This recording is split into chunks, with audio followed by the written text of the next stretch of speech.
என் நேயர் நெஞ்சங்களுக்கு என் அன்பார்ந்த வணக்கங்கள். ஒவ்வொரு கதைக்கும் ஒரு உயிர் இருக்கு. உங்களை சிரிக்க வைக்க, சிந்திக்க வைக்க, அழ வைக்க, ஆற்றுப்படுத்த என உணர்வுகளால் கட்டி வைக்கும் வல்லமை இருக்குங்க.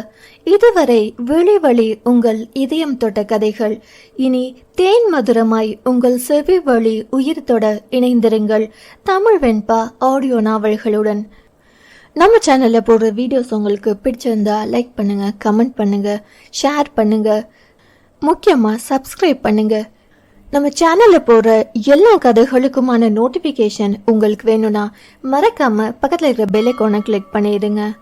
இப்போ நம்ம பார்க்க போற நாவல் எழுத்தாளர் தமிழ் வெண்பா அவர்களின் முதல் நாவலான தென்றலே திரும்பி விடு. வாங்க கதைக்குள்ள போகலாம். பேசும் கதைகளின் குரலாய் நான் மனோசங்கரி. தென்றல் 5. தீபாவளிக்கு இன்னும் ஒரு தினங்களே இருந்ததினால் கவியும் மகளும் மீண்டும் கோவை திரும்பி இருந்தனர். யாழை பார்த்ததிலிருந்து எப்படியும் அவளை கண்டுபிடித்து அவளுடன் சேர்ந்து விடலாம் என உறுதியாக நம்பினான் மகள். பாஸ், அது நீங்க மட்டும் சொன்னா பத்தாது, யாழும் ஒத்துக்கணும் என அவன் மனசாட்சியை காலை வர, அதெல்லாம் என் கண்ணம்மா என்ன வேண்டான்னு சொல்ல மாட்டா என அதன் தலையில் கொட்டி அடக்கினான் மகள்.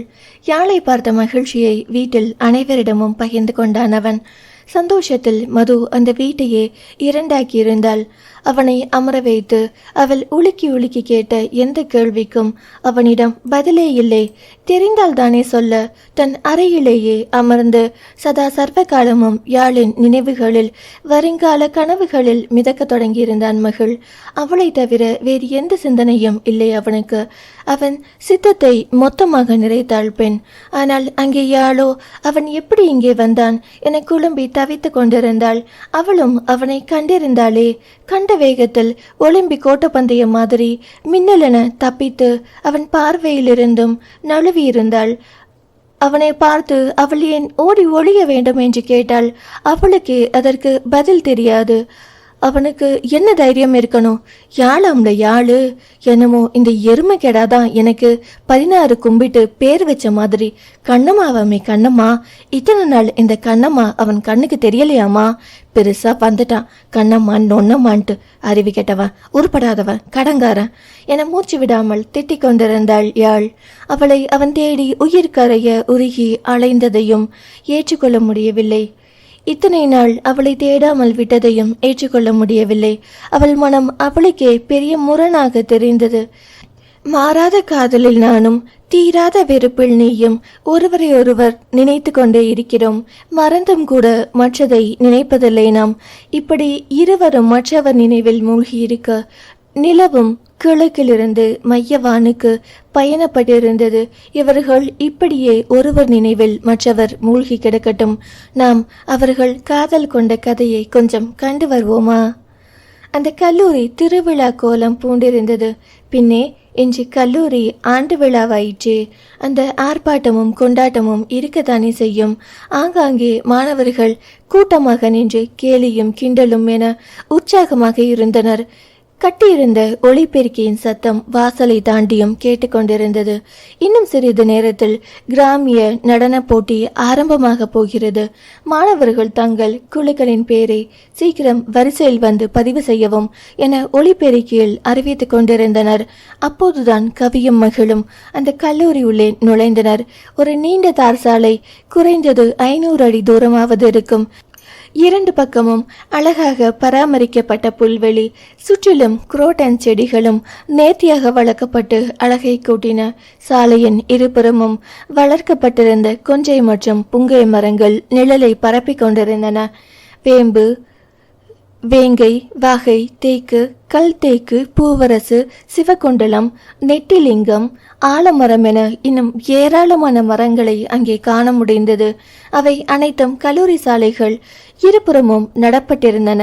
அந்த சாலையின் முடிவில் ஒரு பெரிய செயற்கை நீரூற்று, அதனை அடுத்து ஒரு பெரிய கட்டிடம் கல்லூரியின் தலைமை கட்டிடமாகவும் கலைக்கூடமாகவும் இயங்கிக் கொண்டிருந்தது.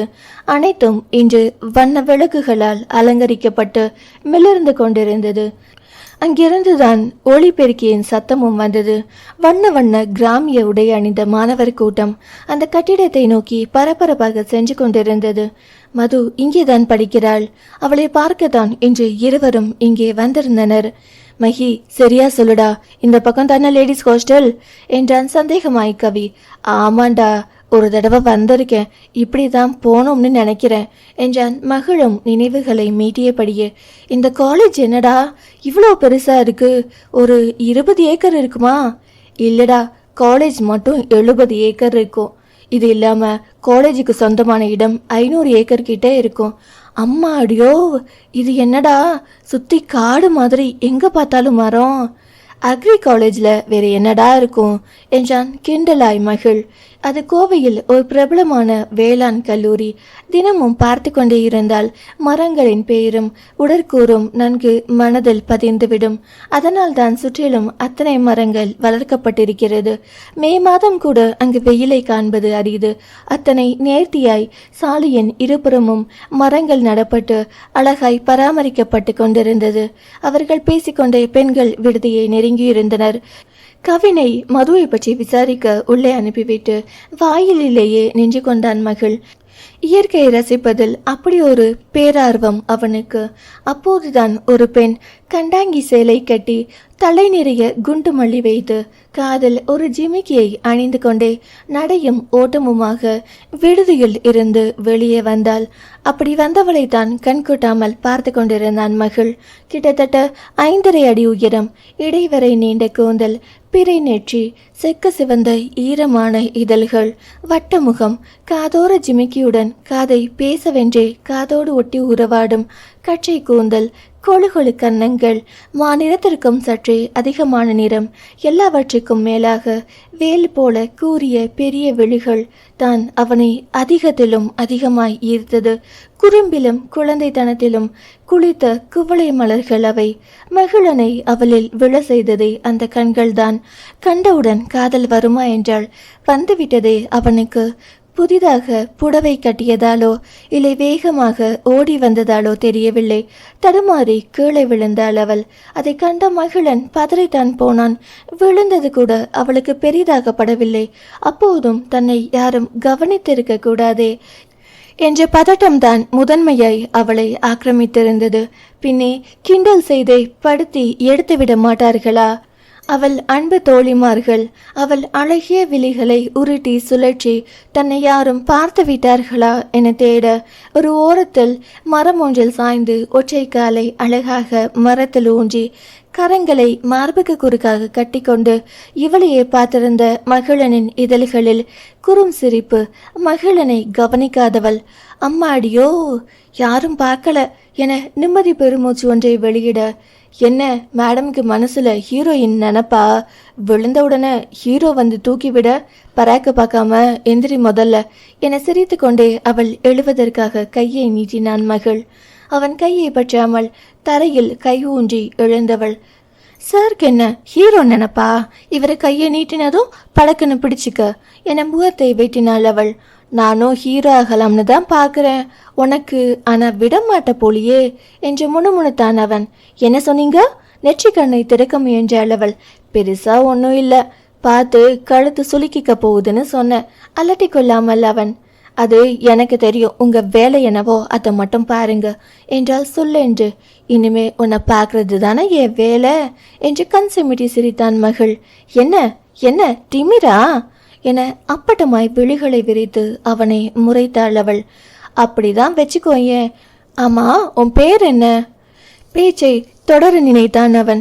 முன்ன பின்ன தெரியாதவங்க கிட்ட நான் பேரை சொல்றதில்ல. நான் மகள், MBA கடைசி வருஷம். அதோ நிக்கிறானே அவன் பேரு கவின், என் உயிர் நண்பன். ரொம்ப நாளா என் கூட தான் குப்பை கொட்டுறான். அப்புறம் என் தங்கச்சி இங்க தான் படிக்கிறா, அவளை பார்க்க தான் வந்தோம்.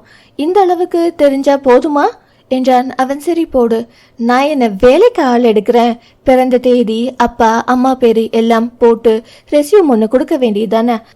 ஆளு பாருடா, வந்துட்டாரு பெரிய ரோமியோ. நகருங்க, நன்றி மாதிரி வழிய மறைச்சிட்டு, எனக்கு நேரமாகுது என ஜிமிக்குகள் தாளம் போட படபடவென்று பேசிக்கொண்டே போனவளை கையை கட்டி கொண்டு ரசித்தான் மகள். பேரை சொல்லு, விடுறேன். பேரம் பேசினான். சொல்ல முடியாது. என்ன பண்ணுவீங்க? அப்ப விட முடியாது. என்ன திமிரா? எங்க கேங் பத்தி உங்களுக்கு தெரியாது. ரவுடி கும்பல் நாங்க எல்லாம். ஒழுங்கா நகருங்க, இல்ல அவ்வளோதான். அப்படியா? அப்ப சரி, உன் ரவுடி கேங்க வர சொல்லு பார்க்கலாம். அதற்குள் அவளின் தோழி அங்கு வந்திருந்தாள். அவளை பார்த்து, யாழ், அடியே யாழினி, எரும மாடு, எவ்வளவு நேரமா கத்திட்டு வரேன், உனக்கு காது கேட்காதா? யாரையாவது பார்த்தா போதும் அப்படியே நின்னு ஆன்னு வாயை பொழந்துட்டு கதை பேச வேண்டியது. அங்க உன்னை காணும்னு நாங்க எல்லாம் தேடிட்டு இருக்கோம். நீ என்னடானா சாவகாசமா இங்க நின்னு கதை பேசிட்டு இருக்க. அடுத்தது நாம தான். வந்து தொலை சீக்கிரம், அங்கே பேசிக்கிற உன்ன என யாழின் கையை பிடித்து இழுத்து சென்றாள் ரேவதி. திரும்பி திரும்பி மகிழனை முறைத்து கொண்டே சென்றாள் யாழ். யாழ் மகிழ் என்ன பேர் பொருத்தம் என மனதில் நினைத்தவன் அவள் பிம்பம் மறையும் வரை அவளையே தான் பார்த்தபடி நின்றிருந்தான். தொடரும். அடுத்த அத்தியாயம் நாளை கேட்கலாம். கதைய தொடர்ந்து கேட்கணும்னா சேனலை சப்ஸ்கிரைப் பண்ணுங்க. நன்றி. பேசும் கதைகளின் குரலாய் நான் மனோசங்கரி.